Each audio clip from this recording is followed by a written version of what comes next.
Good morning to all of you. आज मैं एक बहुत ही इम्पॉर्टेंट टॉपिक क्वांटम मैकेनिक्स का, जिसको आप अनसर्टेनिटी प्रिंसिपल के नाम से जानते हैं, इसका जो शुरुआती नाम है बेसिक रूप से ये प्रिंसिपल ऑफ इनडिटर्मिनेसी भी है। एक्चुअली आप अच्छे से जानते हैं कि जो ड्यूअल कॉन्सेप्ट है, dual nature of matter, that is wave and particle, इसने सबके सामने एक नई सोच रख दी थी। सबसे जो ज़रूरी था वो ये कॉन्सेप्ट था कि हर पार्टिकल जो भी मोशन में है उसके साथ एक वेव एसोसिएटेड है, और मोर करेक्टली हम लोग जानते हैं वेव पैकेट एसोसिएटेड होती है। और इसको एक्सप्रेस हम एक complex quantity wave function psi से समझते रहे हैं और समझते हैं। तो उसी में जो उसकी जो बेसिक्स हैं, कैसे ये सबके लिए सामने प्रस्तुत हुआ है, मैं उसी पे कुछ बात करना चाहता हूँ। एक्चुअली जो वेव मैकेनिक्स की गुत्थी है उसको और सुलझाने के लिए 1927 में हाइजेनबर्ग ने, ये आप पहले से जानते हैं, मैं पहले एच क्रॉस नहीं लिख रहा हूँ, एच लिख रहा हूँ, delta X dot delta P x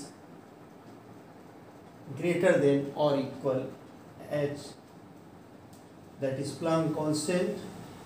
ये मिनिमम जो अनसर्टेनिटी है वो प्लैंक कांस्टेंट के बराबर बताई गई थी, जहाँ पर डेल्टा एक्स या डेल्टा पी एक्स ये रिस्पेक्टिव अनसर्टेनिटीज हैं, ये पहले से आप जानते हैं। Delta X delta P X को हम पॉसिबल एरर्स भी कहते हैं, इसीलिए हमने यहाँ पे लिखा हुआ where delta X and delta P X are the respective uncertainties. मैंने कुछ ज़रूरी पॉइंट नोट करे हैं, मैं थोड़ा सा कंटिन्यूटी के साथ पढ़ के सुनाता हूँ, धीमे धीमे आपको सब कुछ समझ में आता जाएगा। In accordance with the wave mechanics, the wave is associated with A particle that represents और symbolizes all the that we know about the particle। जो वेव मैकेनिक्स के अनुसार पार्टिकल होता है उसको रिप्रेजेंट या सिंबलाइज हम उस वेव से करते हैं या वेव पैकेट से करते हैं। जो भी हम पार्टिकल के बारे में जानते हैं वो वेव पैकेट में ही इंफॉर्मेशन कंसीडर करने की कोशिश की जाती है एज पर वेव मैकेनिक्स।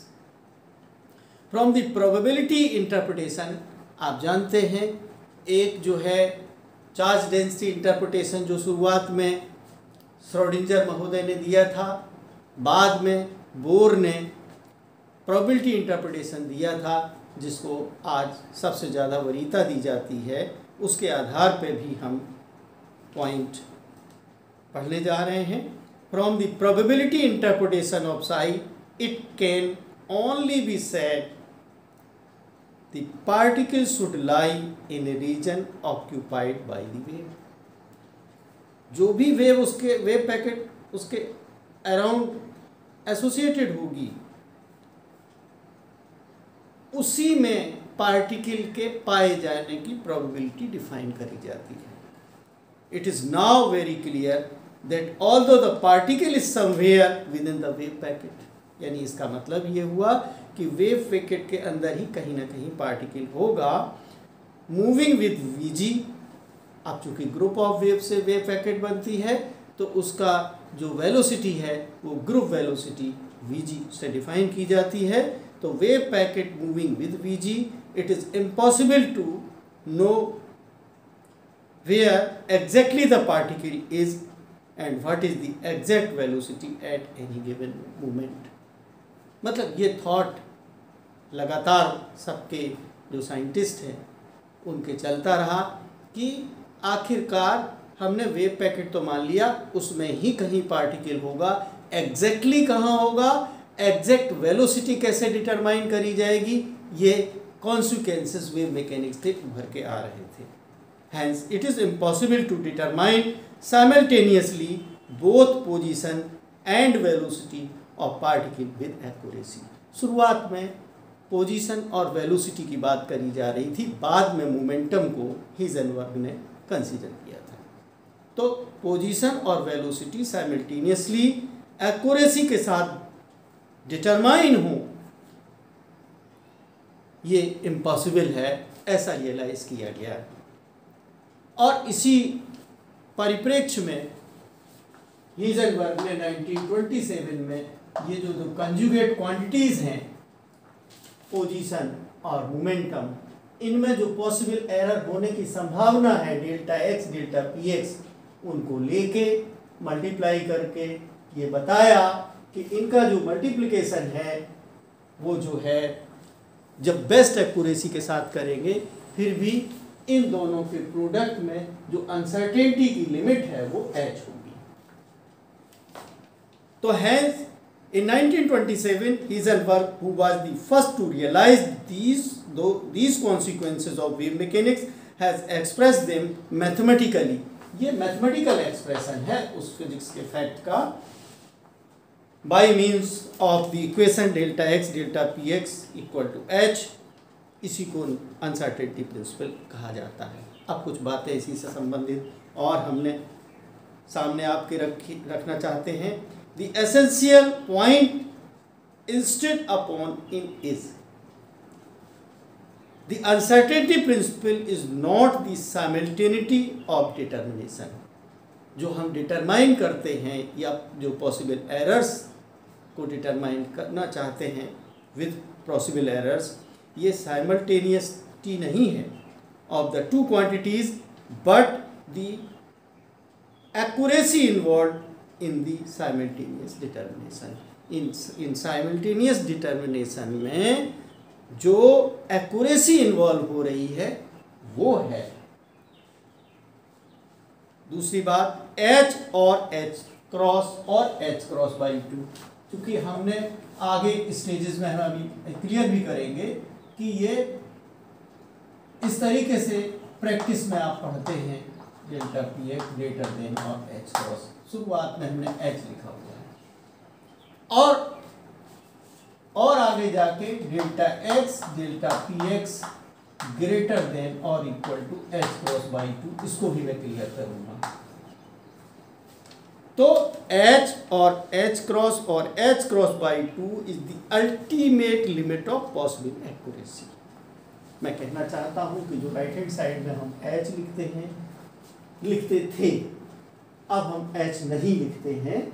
ये तो हाइजेनबर्ग ने शुरुआत में प्रपोज किया था, जो भी उनका लेवल ऑफ अंडरस्टैंडिंग था उस समय प्रपोज किया था।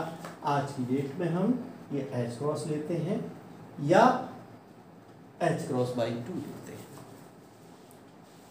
सबसे ज़्यादा प्रचलित ये है और इसी को हम सिंगल मेजरमेंट में इसी को यूज़ करते हैं। जब बहुत सारे मेजरमेंट्स होते हैं उसके लिए हम H क्रॉस बाई 2 लेते हैं। जो प्रॉब्लम सॉल्व करते हैं उसमें H क्रॉस ही कंसीडर करते हैं, क्योंकि सिंगल पार्टिकल के लिए हम लोग ज़्यादातर प्रॉब्लम्स फेस करते हैं। तो H और H क्रॉस और H cross by 2 is the ultimate limit of the possible accuracy is small quantity. देख रहे हैं कि H जो है कितना होता है, 6.6 इंटू 10⁻34 जूल सेकेंड, ये आपने पढ़ा है। वैसे तो मैक्रोस्कोपिक लेवल पे तो बहुत छोटी क्वांटिटी है, लेकिन माइक्रोस्कोपिक लेवल पे ये काफ़ी कंसीडरेबल वैल्यू है। तो इसी पॉइंट को मैं एक बार सेंटेंस के रूप में और आपके सामने रखना चाहता हूँ। H और H क्रॉस और H cross by 2 is the ultimate limit of possible accuracy, is small quantity in determination, is completely masked by experimental errors. In the macroscopic state, while it becomes evident in the microscopic atomic state. Microscopic atomic state में ये काफ़ी evident है.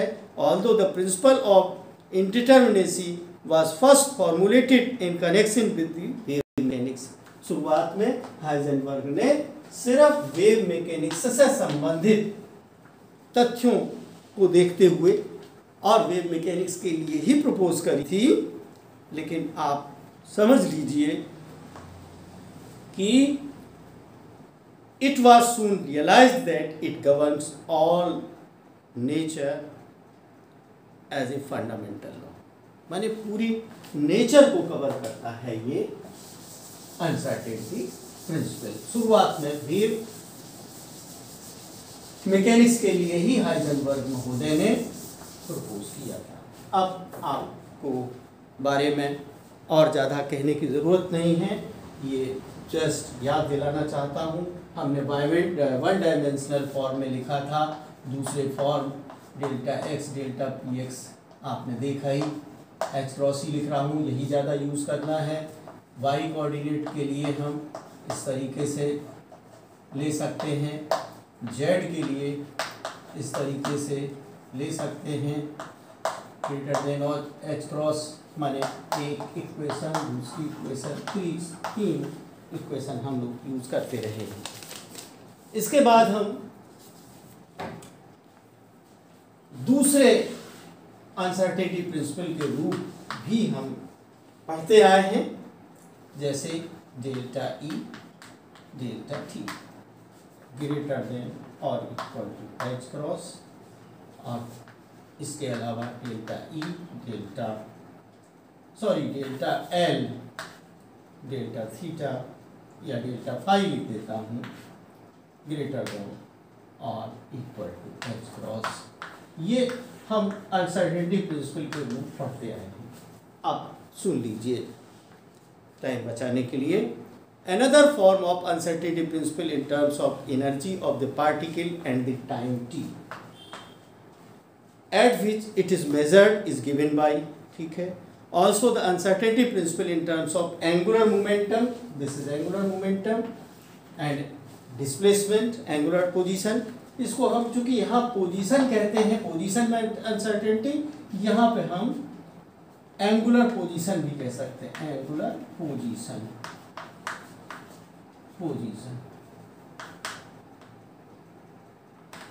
माने phi को हम angular position बोलेंगे और जो डेल्टा फाई है ये पॉसिबल एरर या अनसर्टेनिटी इन एंगुलर पोजीशन, यानी किसी पार्टिकल की एंगुलर पोजीशन को नापने में जो अनसर्टेनिटी है वो डेल्टा फाई है, या possible error in determination of angular position.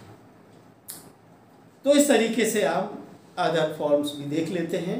अब इसमें कुछ पॉइंट नोट करने लायक हैं जो हमने अभी एच क्रॉस बाई 2 कहा था.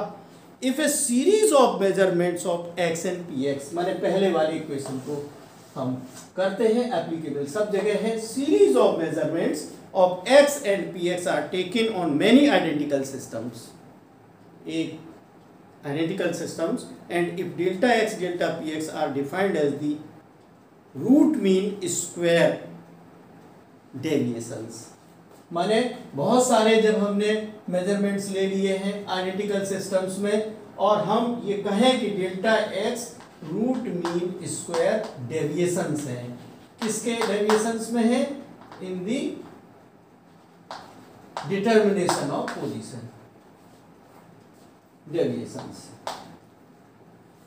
तो it can be shown that, हम यहाँ प्रूव नहीं करने हैं, बेसिक्स सिखा रहे हैं कि जो मिनिमम वैल्यू है इस प्रोडक्ट की यही हो जाएगी delta X delta P X greater than और equal to H cross by 2. When you measure और interested in determining the possible error or uncertainty in a series of measurements of identical systems, then you have to consider this product greater than or equal to h cross by 2. ये mathematically हम लोग prove कर सकते हैं. दूसरी बात, in solving problems मैं फिर याद दिलाना चाहता हूँ, in which only one set of values are involve. ज़्यादातर प्रॉब्लम्स में एक ही सेट यूज करते हैं, तो minimum value of the product should be taken as delta X delta P X equal to H cross, बल्कि हम इक्वल टू से उसको सॉल्व करेंगे. अगर हम प्रूव करना चाहें कि एच के बजाय एच क्रॉस कैसे आ गया, तो उसको भी हम प्रूव कर सकते हैं. मैं आपको थोड़ी से मैं संकेतों में समझाना चाहता हूं. बस आप ये जानते हो कि px होता है h क्रॉस के, तो हम ये भी लिख सकते हैं delta px equal to h cross delta. Simple सी बात आपको समझ में आ गई. दूसरी तरफ जो डेल्टा x है, क्योंकि वेव एसोसिएटेड है, तो उसमें प्रोपेगेशन कांस्टेंट k होता है, वेवलेंथ लैम्डा होती है, तो हम वेवलेंथ के बजाय प्रोपेगेशन कांस्टेंट के रूप में कंसीडर करते हैं. तो डेल्टा x को हम 2 पाई बाई डेल्टा k लिखेंगे. वैसे तो आपने lambda equal to 2 pi by k पढ़ा है, लेकिन measuring in uncertainty is delta x, तो delta x equal to 2 pi by delta k. लेकिन अगर हम इन दोनों को मल्टीप्लाई करेंगे 2 पाई अपॉन डेल्टा k, तो ऐसी स्थिति में आएगा क्या, डेल्टा के कैंसिल हो जाएगा, तो h के बराबर निकलेगा. लेकिन अगर हम Fourier analysis of single wave packet एक वन डायमेंशन में लें, तो ये शो किया जा सकता है कि ये रिलेशन फोरियर एनालिसिस को लेके सॉल्व करेंगे, तो ये 2 पाई बाई डेल्टा के ना आके delta X equal to 1 upon delta K आएगा. तो हम इसके बजाय जब हम और एडवांस, जिसको मैं करके नहीं दिखा रहा हूँ, इसको आप खुद अगर इंटरेस्टेड हैं तो सर्च करके कर सकते हैं, या मैं अलग से समझा सकता हूँ. ये 2 पाई अपॉन डेल्टा के की जगह पर 1 अपॉन डेल्टा के कंसीडर करेंगे. तो ये 1 और 2 इक्वेशंस को जब मिलाएंगे, delta X delta P X equal to delta P X की वैल्यू हमने ये 1 अपॉन डेल्टा के लिख रखी है, और delta P X H cross delta K, ये कैंसिल हो गया. तो इस तरीके से delta X delta P X equal to H cross आया, जिसको हम लगातार यूज करते हैं. और इसके लिए मैंने फिर एक बार रिवाइज कर दूं कि जब बहुत series of measurements identical systems के लिए करे जाएंगे, तो ये दिखाया जा सकता है कि एच क्रॉस के बजाय एच क्रॉस बाई 2 आएगा. आप समझ गए होंगे, आपने देख लिया है. उसके बाद मैं कहना चाहता हूं कि इसका फिजिकल सिग्निफिकेंस क्या है. मैं एक चीज और कहना चाह रहा था कि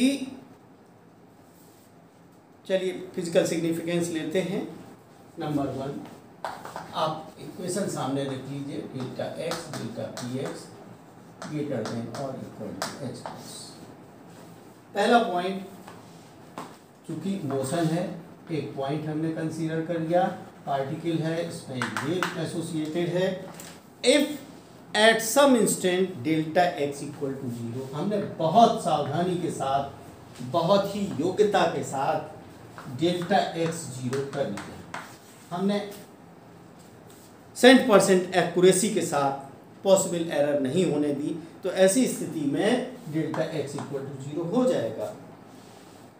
लेकिन साथ साथ ये भी हुआ कि डेल्टा पी एक्स उस समय पे इनफाइनाइट इंडिटर्मिनेशन हो जाएगा। सिर्फ एक चीज़ आप एक्यूरेसी से मेजर करेंगे, दूसरी इनफाइनाइट हो जाएगा।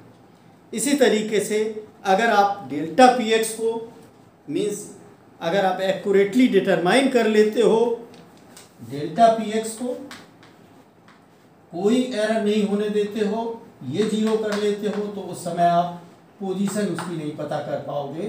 Delta x will be infinite in the determination. ध्यान रहे, in the determination of position, in the determination of momentum infinite. ये बात आपको समझ में आनी चाहिए। तीसरा पॉइंट है for a particle of mass m। हाँ, कहीं कहीं प्रॉब्लम्स में फिर पलट के आते हैं जो शुरुआती लोग लेके चल रहे थे वेलोसिटी से संबंधित। तो एक रिलेशन जो है अनसर्टेनिटी, ये भी यूज कर लिया जाता है, delta X delta V X equal to H cross by M. क्योंकि हम डेल्टा पी एक्स को एम डेल्टा पी एक्स भी लिख सकते हैं, ये यूज करेंगे। तो इस तरीके से भी हम अनसर्टेनिटी प्रिंसिपल को यूज कर सकते हैं। ये फिजिकल सिग्निफिकेंस के लिए हमने इसको यूज किया है। For a particle of mass m moving with velocity v, the product of the uncertainty delta x delta v in the velocity is given by this. For a heavy particle, माने m हमारा heavy है, heavy particle और heavy particle, यहीं से आप देख सकते हो।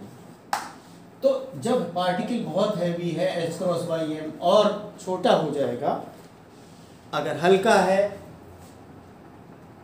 तो ये सिग्निफिकेंट रहेगा। For a heavy particle h cross upon m becomes very small and hence delta x delta v becomes very small. For such particles both x and v can be determined accurately. ऐसी स्थिति में heavy particle के लिए जब ये और छोटा हो जाएगा तो हम एक्यूरेटली दोनों ही चीज़ें निकाल सकते हैं। इसका ये फिजिकल सिग्निफिकेंस समझ में आता है। For heavy bodies h cross m tends to 0, ये हम मैथमेटिकली लिख सकते हैं। तो यही अनसर्टेनिटी इसमें ख़त्म हो जाती है। This can be determined with the perfect accuracy. This is the limiting case of classical mechanics. इसी को हम क्लासिकल मैकेनिक्स का लिमिटिंग केस भी कह सकते हैं। अब कुछ बातें और हम समराइज करना चाहते हैं। हमने physical significance, position, momentum, uncertainty relation की ली है। अब हम physical significance of energy time uncertainty relation की डिस्कस करने जा रहे हैं। आप ये जानते हो delta T delta E greater than और इक्वल टू एच क्रॉस, इसके बारे में simply if delta is the maximum uncertainty in the determination of the energy of the system in a particular state, माने ज़्यादा से ज़्यादा हमारी एनर्जी के मेजरमेंट में अनसर्टेनिटी या पॉसिबल एरर आई है, then as per this relation the minimum time interval for which the system remains in that state. तो उस स्थिति में जो मिनिमम टाइम इंटरवल आएगा वो आएगा H cross by delta E. और अगर हम उल्टा बोलना चाहें कि हमने इसको कंसीडर कर लिया है, इसका रूप बदल देंगे तो डेल्टा ई की जो पॉसिबल एरर या अनसर्टेनिटी होगी वो H cross by delta E. तो कहने का मतलब है कि अगर आप एनर्जी एक्यूरेसी के साथ डिटरमाइन करते हैं तो टाइम का इंटरवल नापने में कि वो एक्यूरेसी के साथ नापा तो अनसर्टेनिटी निश्चित रूप से टाइम के मेजरमेंट में आएगी। सिंपल सी बात है।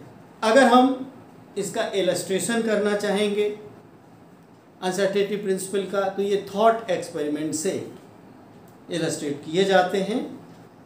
जो दो एक्सपेरिमेंट हैं नाम पढ़ के सुना देता हूँ। Diffraction of electrons through a slit, एक सिंगल स्लिट लेके इलेक्ट्रॉन्स को गुजारा जाता है तो उसका जो डिफ्रैक्शन का पैटर्न आता है उसको हम समझाते हैं उससे कि हम कैसे जो है अनसर्टेनिटी प्रिंसिपल को प्रूव करेंगे।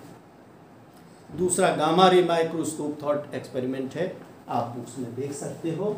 इससे हम इलस्ट्रेशन कर सकते हैं अनसर्टेनिटी प्रिंसिपल का। अब एप्लीकेशंस भी देख लीजिए अनसर्टेनिटी प्रिंसिपल के, जो इतना जो है यूनिवर्सल लॉ के रूप में हमने जाना है, तो इनके एप्लीकेशंस भी जान लें। पहला जो हमारा एप्लीकेशन है आप पढ़ते रहे हैं, non existence of free electrons in the nucleus, free electrons in the nucleus. आप जानते हो जो रेडियो एक्टिव न्यूक्लियाई होते हैं वो बीटा पार्टिकल्स इमिट करते हैं। क्या इमिट करते हैं? Beta particles. और बीटा पार्टिकल्स के बारे में आप जानते हो कि ये इलेक्ट्रॉन्स ही होते हैं, मूविंग इलेक्ट्रॉन्स ही होते हैं, सारी प्रॉपर्टी उसी से मैच करती है। तो ये आना स्वाभाविक है कि अगर न्यूक्लियस से बीटा पार्टिकल्स का इमिशन हो रहा है तो इलेक्ट्रॉन जो है न्यूक्लियस के अंदर ही एग्जिस्ट करने चाहिए। अब इसको अनसर्टेनिटी प्रिंसिपल से हम कैसे प्रूव करेंगे? पहला पॉइंट ये जो नोट करने वाला है कि जो बीटा पार्टिकल इमिट होती है उसकी जो मैक्सिमम एनर्जी नोट करी गई है वो आती है प्रैक्टिकली 4 MeV। लेकिन अनसर्टेनिटी प्रिंसिपल को हम जब लगाते हैं delta X delta P X greater than या equal to H cross minimum uncertainty ये होती है। इसमें आप डेल्टा एक्स माने uncertainty in measuring the position, जो न्यूक्लियस का साइज होता है वो 2 × 10⁻14 मीटर, जो न्यूक्लियस का साइज है उतनी मैक्सिमम अनसर्टेनिटी तो यही होगी। तो हम जब इसको रिप्लेस करते हैं और दूसरा जब हम ये निकालते हैं इसका डेल्टा एक्स और डेल्टा पी एक्स का, जो डेल्टा पी एक्स की वैल्यू जो है हम पी एक्स को हम निकाल सकते हैं H cross upon delta x से। इसको जब कैलकुलेट करते हैं तो ये निकल के आता है 5.278 × 10⁻21, जो भी SI यूनिट में हमने कहा वो ये एक तरीके से डेल्टा पी एक्स होती है। जब इस वैल्यू को यूज करके हम थ्योरी ऑफ रिलेटिविटी का equation E² = P²C² + m0² c⁴ लगाते हैं तो जो एनर्जी का कैलकुलेशन होता है वो निकल के आता है 9.875 मिलियन इलेक्ट्रॉन। तो अनसर्टेनिटी प्रिंसिपल के हिसाब से इलेक्ट्रॉन की जो एनर्जी है वो 9.875 मिलियन इलेक्ट्रॉन वोल्ट होनी चाहिए, लेकिन प्रैक्टिकली एक्सपेरिमेंटल जो डिटर्मिनेशन है रेडियो एक्टिव रेज का वो 4 MeV होता है। इसका मतलब है कि न्यू जनरेटेड इलेक्ट्रॉन्स होते हैं वो उस केमिकल न्यूक्लियर रिएक्शन होती है और बीटा पार्टिकल्स का इमिशन होता है। वो इलेक्ट्रॉन जो उस एटम की रचना में बेसिकली मौजूद रहते हैं वो इलेक्ट्रॉन्स न्यूक्लियस के बाहर ही रहते हैं, ये प्रूव होता है। दूसरा एप्लीकेशन है size of the hydrogen atom and the energy in the ground state. हम हाइड्रोजन एटम का साइज भी अनसर्टेनिटी प्रिंसिपल से जान सकते हैं और उसकी ग्राउंड स्टेट एनर्जी भी निकालते हैं, जो प्रैक्टिकली निकल के और तरीकों से आती है उससे मैच करती है। तीसरा है ground state of linear harmonic oscillator, ये भी हम डिटरमाइन कर सकते हैं अनसर्टेनिटी प्रिंसिपल से। अब एक बहुत ही बेसिक लॉ है principle of principle of complementarity, जिसका नाम आपने कम सुना होगा, मेंटरिटी। इसको भी जान लेते हैं, इससे थ्योरेटिकल है, क्या प्रॉब्लम है। 1928 में 1928 हाइजेनबर्ग के बाद बोर ने ये लॉ दिया, बोर इंट्रोड्यूस्ड दिस लॉ, जिन्होंने वेव फंक्शन का प्रोबेबिलिटी इंटरप्रिटेशन दिया बोर ने। क्या है principle of complementarity? Wave and particle properties of electromagnetic radiation. दो प्रॉपर्टी हैं, wave and particle properties of electromagnetic radiation. Basic तौर पर रेडिएशन को ही समझाने के लिए डी ब्रोगली ने प्लांक ने पेपर पब्लिश करवाया था, वहीं से क्वांटम मैकेनिक्स का जन्म हुआ था। तो दो ही चीजें हैं, रेडिएशन और दूसरा मैटर। तो बोर ने क्या कहा? Bohr introduce the principal wave and particle properties of electromagnetic radiation and matter. ये है इसका statement. Are merely complementary,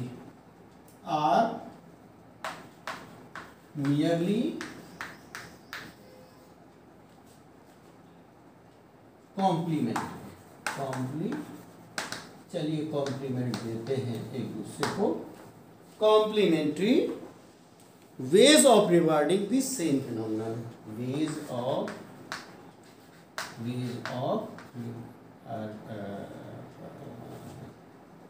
complementary ways of